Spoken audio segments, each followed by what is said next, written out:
Como é que tá? Tudo bem? Nós estamos aqui, mais uma vez, nas nossas gravações, a nossa sequência de webinar, que nós estamos providenciando aí para os nossos clientes, para os nossos amigos, para quem quer estar tirando as dúvidas, né, com interesse de estar migrando, de estar investindo nos Estados Unidos. Estamos aqui hoje, então, com mais um convidado do nosso time internacional, lá da ABAC, né, da Câmara do Comércio, onde a gente tem a nossa parceria.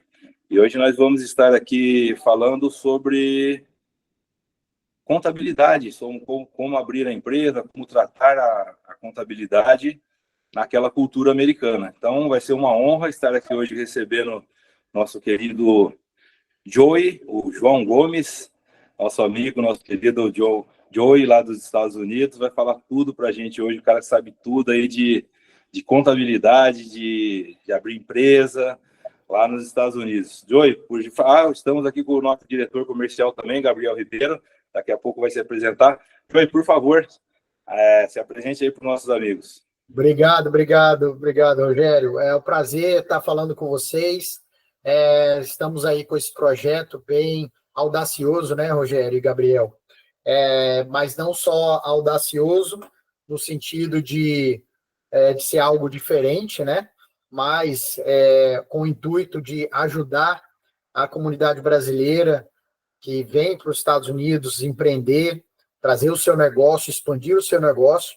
Então, primeiramente, um parabéns para vocês, Rogério, Gabriel e todo o time, né, da Webull Infinite, de estar colocando projetos, eventos de ponta aí na cidade, né, local, para que a pessoa não fique só no online. Ela possa, de fato, estar apertando a mão do Rogério, do Gabriel e de toda a equipe, né, e entender um pouco mais esse processo. Então, eu fico muito feliz de ter sido escolhido como um desses profissionais que vai estar ajudando esses empreendedores a chegarem e expandirem seu negócio para os Estados Unidos, que hoje é a maior nação do mundo em questão de valor, exército, financeiramente falando, e com uma oportunidade imensa de crescimento para qualquer pessoa que tenha o seu próprio negócio. Eu estou aqui nos Estados Unidos esse ano, em 2025, completo 30 anos dos Estados Unidos, vim para cá menino, toda a minha formação foi aqui, não só o meu ganha-pão, mas o que eu me entendo de gente como profissional é sempre na área contábil e tributária. Eu fiz a faculdade na FAU, em Boca Raton, como bacharel de Ciências Contábeis, que fala no Brasil, e depois eu fiz uma pós-graduação em tributos, né, americano. E hoje estou há mais de 20 anos nesse ramo, né, de contabilidade, tributação americana, e na função de diretor tributário da Drummond Advisors, que é o maior escritório de contabilidade e tributação fora do Brasil, de brasileiros, né, os fundadores são brasileiros, moram aqui, e a gente tem esse objetivo de estar ajudando a internacionalização de empresas e, às vezes, de pessoas também, né? Que ótimo. Então tá aí, já deu para o pessoal pegar que vem muita informação mesmo, de muita experiência, muita bagagem por trás de tudo isso daí. Bom, de vez em quando a gente está conversando com algum pessoal, empresários que estão por aí nos Estados Unidos, a gente se ouve muito falar da tal da CPA. Qual o significado para a gente, Joey, para quem já ouviu falar e não sabe o significado, a relevância da CPA nos Estados Unidos aí? Explica para a gente, por favor. Ótima pergunta, Rogério. O CPA, né, o CPA significa Certified Public Accountant, né? E se fosse traduzir ao pé da letra, seria o contador público certificado. Mas quando a gente fala público no sentido americano, não quer dizer que é de órgão governamental. Muitas das vezes o termo público nos Estados Unidos quer dizer empresa, né, de capital aberto, por exemplo. Quando se fala minha empresa é pública, não quer dizer que ela é do governo, quer dizer que quando se fala I have a public company, ou open to the, por quê? Você está abrindo para o público, né? Diferente do Brasil, quando a gente fala público, é no sentido governamental. Essa é um diferencial muito importante nos Estados Unidos, em certas áreas, porque, como no Brasil, por exemplo, a preparação de imposto de renda não é obrigatório ter uma licença. né, no sentido acadêmico da coisa. Você tem que ter um número lá para dizer que você cobra por estar fazendo o imposto de renda, mas não necessariamente você tem que ter um nível acadêmico, passar por provas, nada disso, né? Porém, esse título de CPA foi formado mais de 100 anos atrás como o CFC no Brasil, que é para a pessoa só pode assinar um balanço auditado, por exemplo, o CPA. Então, a Coca-Cola, a Meta, a Tesla, né, Starlink, só quem assina aqueles balanços que é publicado, né, na Bolsa de Valores é um CPA. Só que, né, por ser uma função muito antiga, as pessoas procuram essa certificação quando está fazendo até mesmo imposto de renda, ou para uma pessoa cuidar da empresa dela, dependendo do tamanho, porque eles querem esse respaldo técnico, esse respaldo de ética, esse respaldo sabendo que a pessoa tem um nível profissional maior, né, do que simplesmente como se fosse no Brasil um contador técnico, vamos dizer, existe essa discrepância muito grande. Então, você tem que passar não só uma prova muito rigorosa, você tem que ter um nível acadêmico mínimo, né, no mínimo um bacharel, na maioria das vezes tem que ter um mestrado para poder ter a licença de CPA. Então, esse é o grande diferencial. Show de bola! Olá, Rogério! Olá, Joey! Estamos aqui iniciando a gravação de mais um webinar. Já começamos aí com uma aula sobre CPA. Joey, gostaria de entender um pouco mais a sua empresa agora e entender qual o perfil de cliente que vocês atendem e quais são os tipos de serviço que vocês podem estar entregando para eles. Perfeito, Gabriel. Essa é uma pergunta muito relevante, porque hoje a comunidade brasileira em alguns estados é muito forte, muito grande. E aí, quando você coloca uma lupa em certas cidades, fica ainda magnifica muito mais ainda esse número, né? Ou a proporção de brasileiros numa certa comunidade. Dado-se como exemplo Orlando, Miami, Boston, né? São locais que todos sabem que existe uma comunidade muito grande de brasileiros. E com isso, muitos profissionais em várias áreas. Então, não quer dizer que nós somos os únicos, certo? E eu até incentivo que tenham outros players, né, na comunidade, mas que deem informação correta. Com isso, existem muitos contadores, pessoas que podem abrir uma empresa ou fazer uma contabilidade, que podem ser uns técnicos, que a gente chama, né, como se fosse no Brasil, uns técnicos de contabilidade. Mas chega um certo perfil que é necessário o nível técnico, né, que tem uma abrangência maior daquela empresa, do capital que eles estão trazendo, do tamanho daquela empresa. Então, o perfil de cliente que a gente procura atender, para que tenha o custo-benefício para o cliente e que realmente ele veja o valor, né, não só o custo, mas que ele entregue o valor, são empresas de pequeno e médio porte do Brasil, com capital razoável para investir nos Estados Unidos. Não só uma pessoa que está especulando, vou abrir uma empresa só para eu abrir, mas eu nem vou nos Estados Unidos. Não é tanto o nosso perfil. Nosso perfil é aquele empreendedor que pensa em abrir já com certo capital, já com uma estrutura, talvez até já enviando um executivo da empresa do Brasil para atender.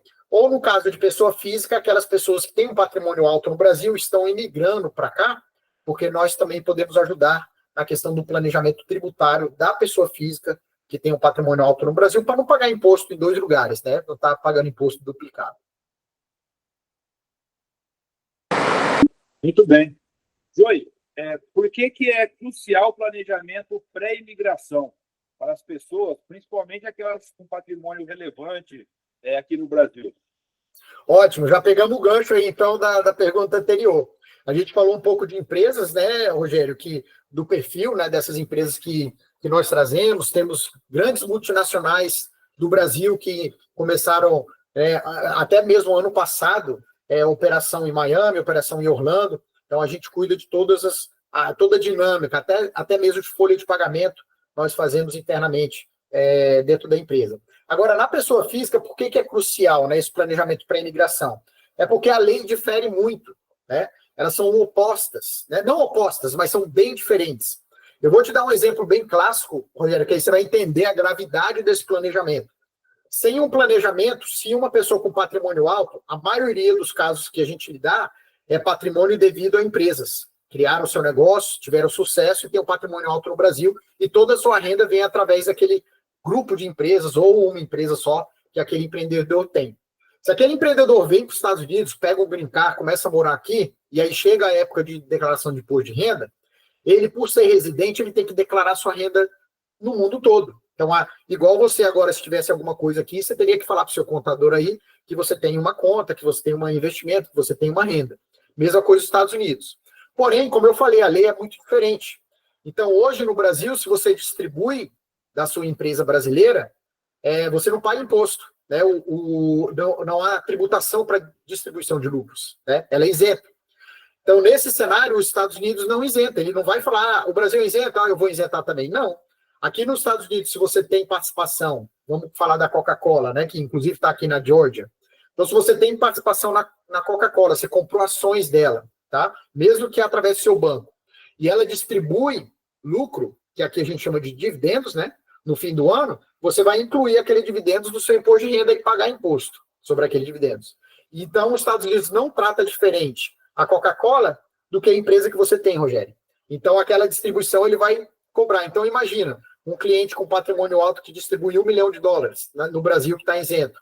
Aqui pode chegar a 37% esse imposto. Então, ele estaria dando $370 mil do $1 milhão para o governo americano. Então, um planejamento tributário, a gente consegue, às vezes, mitigar isso para que ele não pague, em muitos dos casos, esse imposto duplicado. Ele mostra que a empresa do Brasil pagou e ele teria o crédito e não teria que pagar 2 vezes. Às vezes, o que ele pagaria é só a diferença, mas não pagar uma bitributação. Que legal. É muito legal ter essa mais uma opinião, igual a sua, que já está há tanto tempo no mercado americano, pois a gente sempre vem batendo na tecla com todos os nossos clientes que tudo começa por um bom planejamento. Então, se você não tem planejamento, cara, é melhor você nem ir, porque a chance de você dar de cara com a porta, né, como diz o ditado popular aqui, é muito grande. E quando se fala em mercado americano, todo mundo pensa, primeira coisa que vem na cabeça, a burocracia. Então, como que é a burocracia para poder abrir e operar uma empresa aí nos Estados Unidos? E colocando já uma segunda pergunta, é necessário eu ter um visto para eu poder ter uma empresa nos Estados Unidos? Pois é, Gabriel, essa questão que você falou do planejamento sendo crucial, né? A gente tem um ditado que eu vou traduzir ao pé da letra aqui, que a gente fala, ninguém planeja em falhar, né? Então, eu vou planejar, como é que eu vou falhar? Não, você planeja, né? Você quer que as coisas tenham sucesso. Então, ninguém planeja falhar, mas muita gente falha por não planejar, né? Então, tem, só para exemplificar o que você acabou de dizer sobre o planejamento. E a questão dos Estados Unidos, eu falo que o brasileiro que tem empresa, ele é um herói para lidar com toda a tributação aí do Brasil, a burocracia, nota fiscal eletrônica, imposto estadual, ICMF, PIS, COFINS, tanta coisa que, quando a gente explica a facilidade americana, parece ser até ridículo. Você fala, cara, não é possível que primeira nação do mundo é tão fácil assim. E porque é pró-business, ainda mais com o governo que acabou de se eleger, a gente sabe que é um governo pró-business, independente de ser esse novo governo, os Estados Unidos como nação sempre foi conhecida como sendo pró-business. Ou seja, ela não dificulta a entrada ou a abertura de uma empresa, eles incentivam que o empreendedor tenha sucesso, porque eles sabem que aquilo gira a economia. Então, a burocracia é mínima, pode ser feito tudo remotamente, e essa pergunta do visto é muito comum, como vocês estavam falando antes, né, que muita gente, às vezes, demora a internacionalizar com medo da burocracia. Às vezes, eles têm tudo planejado, questão de custo, sabe que tem um produto bom, um serviço bom, sabe que tem até clientes aqui, às vezes, mas eles acham que é muito complexo, vai demorar 1 ano até começar a operar. E aí eu vou ter que só gasto e não vou ter receita. E não é assim. Aqui, em média, assim, por alto, em 2 semanas você tem uma operação. Você pode ter a empresa pronta para operar, até mesmo, talvez, com a conta bancária aberta. Então, e não é necessário visto. Isso que muita gente se engana, eles acham que tem que vir aqui, tem que vir em pessoa, eu preciso ter que ir lá na embaixada e tirar um visto de negócios, eu tenho que ter o green card. E não é. Tem muitos clientes que a gente atende, que eles investiram em um negócio como, às vezes são, vamos supor, 4 brasileiros, onde que um vem e volta muitas vezes, mas outros 3 nem vêm para os Estados Unidos. E aí a gente cuida deles, eles nem pisaram o pé aqui e podem ser investidor aqui nos Estados Unidos. Então, é um país muito pro-business, com burocracia muito baixa. Eu digo que aqui, Gabriel, a burocracia acompanha o crescimento da empresa. Então, quando ela está nova, você vê que não, é muito fácil. Obviamente, quando ela toma um tamanho, dependendo do que ela for fazendo, aí existem algumas burocracias, mas geralmente são locais, governos locais, cidades, algumas licenças. Mas é um país pro-business. Muito bem. O Joey, uma palavra que a gente sempre ouve aqui no mundo de investimento, de investidores, quando se fala principalmente no exterior aí, é a tal da estrutura offshore.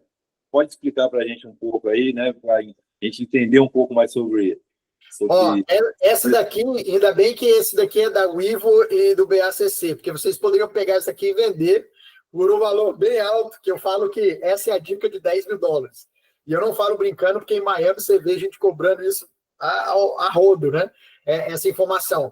Mas isso mostra a relevância da Wivo Infinite aí na cidade e no Brasil em geral, né? Que vocês trazem informações relevantes que vai tirar desmistificar uma coisa que às vezes não é tão complexo assim. E eu vou falar agora, por que offshore? Tá? Primeiro vamos falar do termo, porque no Brasil o termo offshore tem uma conotação diferente dos Estados Unidos. Tá? Aqui nos Estados Unidos o termo offshore é qualquer empresa que não for americana.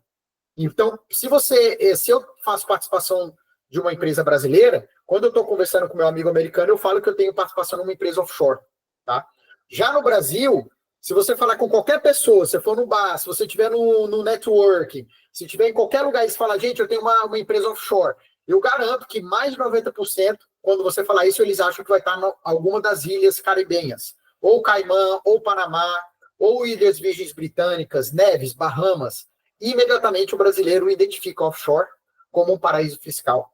Entende? Então, o primeiro que eu queria desmistificar o termo offshore significa uma empresa estrangeira.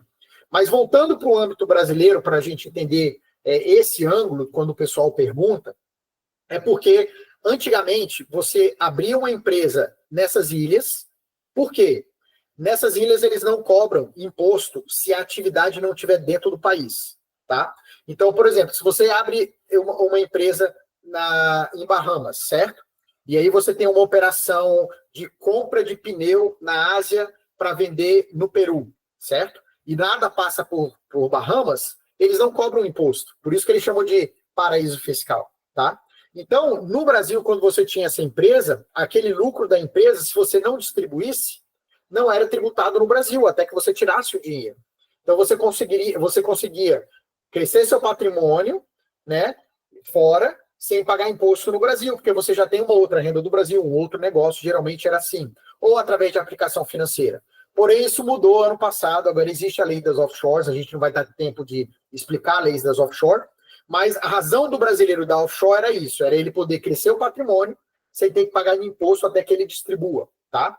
Agora, em âmbito americano, a razão da utilização do offshore é porque é o seguinte, quando você, como brasileiro, Rogério, se você tem ativos dentro dos Estados Unidos e você morre, você tem um imposto que pode chegar a 40%, certo? De imposto sobre o seu patrimônio americano. Nada do Brasil, obviamente, que os Estados Unidos não tem jurisdição. Então, se você tem 5 casas aqui e você não tem uma offshore, aí você vem a falecer, você tem ativos dentro dos Estados Unidos e você teria que pagar esse imposto que pode chegar a 40%. Então, a utilização do offshore não é por questões tanto de imposto de renda, é mais para sucessão, para você evitar esse imposto muito oneroso, né? E é 100% legal. Os Estados Unidos ele, né, tem milhares de empresas offshore dona de uma atividade americana, mas para o brasileiro a razão disso é quando ele quer proteger o patrimônio para não pagar imposto caso ele venha morrer. Não é imposto de renda, é caso ele venha morrer. Só que isso também é só... Você tem uma isenção de $60 mil. Então, quando a pessoa está começando ali, ela não precisa se preocupar com offshore. Agora, vamos supor, Rogério, se você fala para mim que você vai abrir um galpão aqui, já vai mandar 5 funcionários, já vai investir $5 milhões na sua operação americana, aí já vale você abrir uma estrutura offshore, né? Vai ser uma estrutura mais complexa para você estar protegido. Mas quem vai começar ainda, engatinhar, a estrutura offshore só vem à tona mais para frente. Muito bom. Joey, virou o ano e um dos assuntos mais comentados aqui no Brasil foi a troca de governo dos Estados Unidos. Aqui muito se fala que o Trump vai colocar todo mundo para fora, que ninguém mais vai ficar aí, que vai construir muro. Então, assim, são só comentários negativos. Você que está há tanto tempo nos Estados Unidos, que já passou por um governo Trump aí há 4 anos atrás, qual é a sua opinião e quais as suas expectativas para esse novo governo aí nos Estados Unidos? Ótimo. Essa é uma pergunta tão delicada, né, Gabriel? Quando a gente fala de religião, política e futebol, pode querer ver, vai vir os haters, as brigas. Então, eu vou tentar falar da forma mais neutra possível, tá? Para ninguém achar que eu estou puxando para um partido ou outro, e tentar ser bem pragmático na resposta, para que a pessoa entenda de um ângulo de negócios mesmo, não tão um oco político ou de dizer qual é a minha posição política, é o que eu acho do que vai acontecer. Como você mesmo falou, eu já passei por um governo Trump, tá? Eu acho que, a não ser que tenha alguém que seja muito doente, doente não, né? Doente no sentido de doente de amor por ele, dizer que 100% tudo que ele fala, a pessoa concorda e acha que ele nunca tem nenhum erro. Eu, particularmente, mesmo que eu apoie o governo do Trump, ou que eu seja um republicano, não quer dizer que eu apoie ou concorde com 100% das palavras, até mesmo do jeito que ele fala algumas coisas. Então, olhando do âmbito econômico, tá, e político, o que eu acho? Primeiro, muitas das coisas que ele pode tentar colocar como lei, você tem um Congresso, você tem a Suprema Corte Americana que barram coisas que podem ser absurdas, tá? Então, mesmo que eles tenham aquelas ordens executivas, né, que foi muitas que ele passou logo no primeiro dia de mandato, aquilo trava, né, dependendo da seriedade, pode travar através do Congresso e através mesmo da Suprema Corte, né? A questão aí, por exemplo, quando a gente falou de deportação, a gente sabe que talvez podem ser deportadas pessoas que não deveriam, mas o intuito era, pelo menos a primeiro passo, são criminais, né? Pessoas que têm um passado criminal aqui dentro dos Estados Unidos, que ele já fez essa primeira, e que já estavam presos, né? Muitos deles já estavam presos. Alguns eles tinham a ficha e tinham um mandado de prisão e foram atrás. Então, eu acho que não seria o perfil de cliente que a gente está tratando, né? Os que a gente quer cuidar são os empresários, pessoas que vão ver a questão do visto. E ele foi muito aberto falando sobre querer trazer talento, querer trazer investimento, querer trazer negócio. Ele não é oposto a isso, que é o cliente e o público, né, que a gente está servindo de fazer tudo certinho. Inclusive a questão de muro, né, não vai afetar, não são as pessoas que a gente vai lidando. Uma coisa eu posso falar com propriedade. Em novembro, antes da eleição, eu fiz um seminário comparando as propostas tributárias, eu nem falei de economia, só tributários, que é onde eu domino, do Trump versus a Câmara. E foi muito claro que o governo Trump é um governo pro-business, né? A diferença era muito grotesca, tanto de alíquotas quanto de incentivos fiscais, tá? Então, eu acho que isso vai manter, vai até, de certa forma, melhorar. Uma área que o pessoal está pisando em ovos é a questão de dos tariffs, né? Eu não sei como é que fala em português, mas seria como se fosse a aduana, né? Aqueles impostos de importação. Ele já colocou isso na China, começou a colocar no México e na Colômbia, quando a Colômbia rejeitou os imigrantes que estavam sendo deportados, e depois eles entraram no acordo, mesma coisa com o México.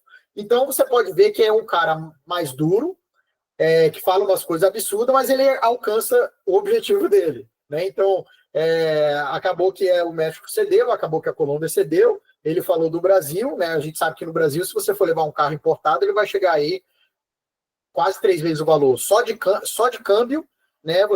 Vai ser 6 vezes, né? De dólar pro real. E aí, mais 100% de imposto de importação sobre isso. Então, eu acho que vai continuar a questão de ser um país pro-business, eu acho que isso não vai mudar. Claro que se você é uma empresa brasileira que pensa em enviar produtos, coisas do tipo, é só ficar de olho para entender. Eu acho que o que ele faz é colocar uma pressão para que o país tenha uma certa reciprocidade, né? Então, se ele quer aumentar alguma coisa no Brasil, por exemplo, pedir que diminua alguns impostos, e o Brasil não responde, pode ser que ele comece a taxar esses produtos brasileiros para entrar aqui nos Estados Unidos. Mas o ponto é que, dentro dos Estados Unidos, a sua operação, você vender, Eu acho que isso vai continuar e talvez até melhorar. Muito bom. Bom, pessoal, acho que tivemos aí meio que uma aula aí de como se posicionar, fazer um planejamento, né?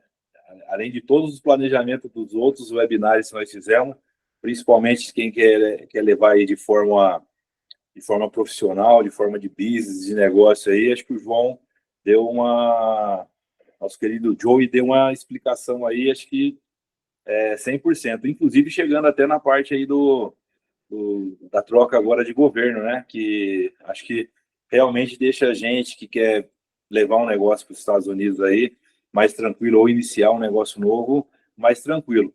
Bom, para mim aqui tá ok. Gabriel, mais alguma pergunta aí para o nosso querido? Eu acho difícil ter dúvidas depois dessa aula que o Joey nos deu. Acho que eu fico muito feliz de ter uma pessoa como ele no nosso time, saber das vantagens e todos os tipos de serviço que ele pode oferecer para você que está nos assistindo aí, que quer imigrar, quer levar suas operações lá para os Estados Unidos. Então, quero agradecer, Joey, obrigado aí por toda essa aula que você nos deu. Rogério, obrigado pela oportunidade de estar participando de mais um webinar. Pedir para todos que estão aí nos assistindo a seguir a gente nas redes sociais, @wavinfinity no Instagram, no YouTube, tem bastante conteúdo saindo lá, e é isso aí, muito obrigado e vamos por mais. Obrigado, Gabriel, obrigado, Rogério, sucesso a todos.